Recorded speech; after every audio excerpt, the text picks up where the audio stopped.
Bonjour, je m'appelle Xavier Renoux, je fais partie des Gilets jaunes de Beaumont et de Beaumont en commun. Et aujourd'hui, nous avons décidé de mener une action de soutien à l'hôpital public de Beaumont, dont vous savez qu'il est menacé.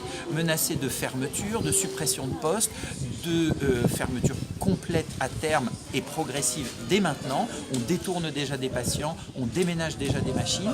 Et ce que nous voulons montrer aujourd'hui, en menant une action à la clinique de Conty, à l'Isle-Adam, c'est que la casse du service public qui marche très bien bénéficie directement, et ce n'est pas une surprise, au secteur privé. Et que c'est le cœur de cette politique. Il ne s'agit pas de faire des économies imaginaires, il s'agit de faire de nous autres, les malades d'aujourd'hui et de demain, des clients pour le secteur privé. Alors pas d'action à Beaumont, mais à l'Isle-Adam en revanche. L'action aujourd'hui, elle est à l'Isle-Adam. Nous allons aller titiller un petit peu gentiment, de manière non violente, mais ferme et déterminée, un acteur économique qui est là pour faire de l'argent sur le soin et qui est un bénéficiaire direct, donc un soutien direct de la politique de casse du service public de santé. Alors là, près du marché, il y a des gendarmes, des policiers municipaux, vous les réduisez au chômage technique. Je les rends plus actifs que jamais, mais je déplore que la maréchaussée, les forces de l'ordre, n'aient rien d'autre à faire par ces temps de délinquance, de criminalité, de corruption en col blanc, etc., que de s'occuper d'habitants qui défendent le bien commun contre un vol.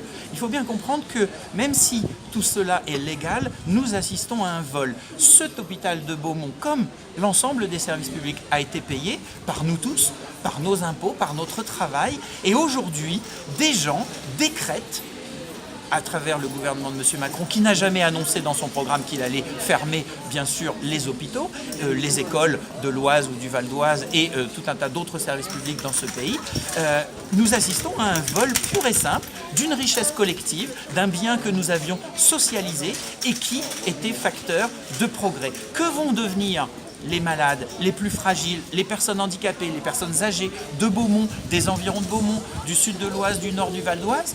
Vont-ils aller jusqu'à Pontoise? Eh bien non.